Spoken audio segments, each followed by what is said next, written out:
Hello everyone, this is Alloutdoor1 here. Welcome to another video. Today I'm just going to be doing a quick show and tell of my self put together belt mounted emergency shelter building kit. Now I'm of the frame of mind that the lighter and less cumbersome something is to carry, the more likely you are to carry it. And following that line of thought, this is probably the most compact shelter building kit I've so far been able to come up with. Obviously my main priority here was building a shelter. Being small is secondary to that, although that is another parameter that I've also tried to stay within, obviously. And this is what I've come up with.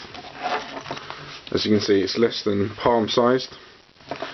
Nice compact little pouch here, made from a durable and slightly padded fabric, which is kept on my belt via this Maxpedition keeper. And we'll go ahead and open it up now. And so now we move on to the contents. As you can see, first up we have a good length of high-vis safety orange 550 paracord.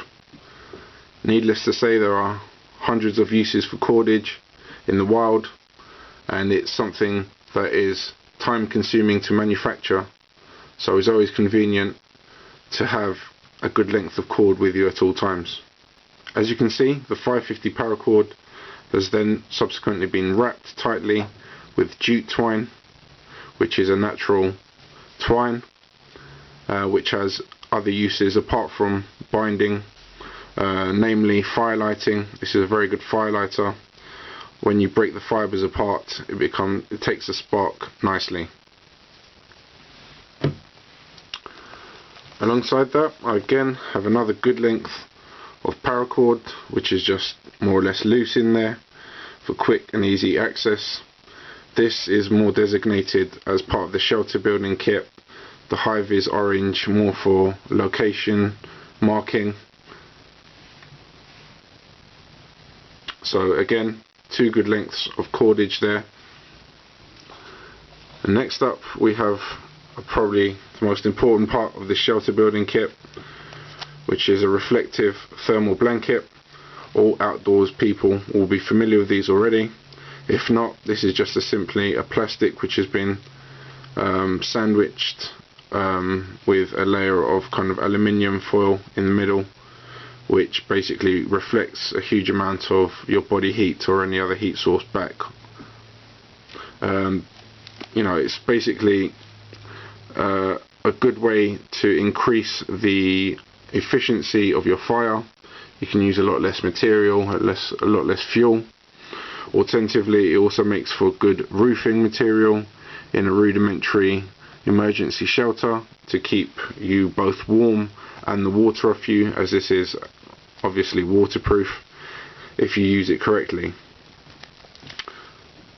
Again, this can even be used to just simply wrap around yourself if it's not convenient to build a shelter, or for any reason that you can't build a shelter. It could help you get through a cold night.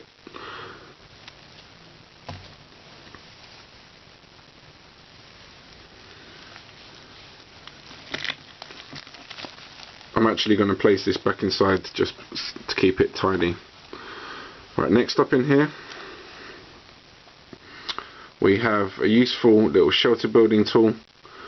This is just a couple of blades on here and a saw, or should I say one blade, which is a razor blade, good for perhaps cordage making, something along those lines. That's the way I had envisioned to use it as part of a shelter building kit.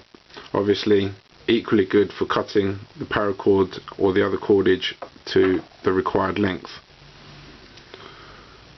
Alongside the razor blade we also have a very small saw. The idea behind this being is you can down, you know, small saplings with this and, you know, cut through small pieces of wood, perhaps for fire building or perhaps for shelter building or for any other use that you can see to put it to.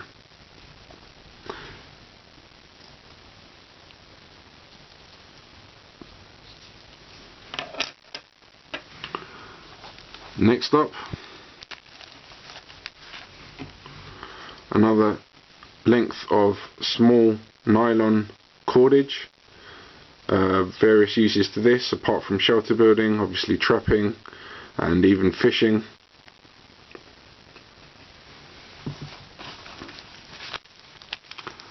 And finally in the kit we have your traditional wire saw, commando saw as some people like to call it. My opinion of these,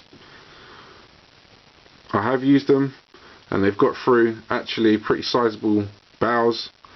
I think the biggest I've ever taken down with one of these must have been something approximately that thick, and that's not an exaggeration.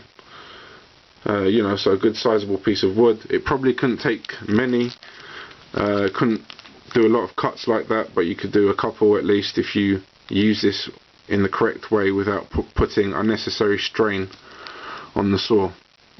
If this does fail, obviously, then I do have the backup saw on here for small sawing work. So that's my belt mounted emergency survival shelter building kit. I think it covers most aspects of emergency shelter building. Obviously, if I was going into the woods for any length of time, I'd either have my tent, or if I absolutely had to, a tarp, or anything along those lines. So this is just literally a backup if I'm detached from my main equipment for some reason, or I get lost, etc. So I hope this video gives you some ideas, and I hope you've enjoyed. Thanks for watching. This is Alloutdoor1, aka Alex, signing out for now. Take care.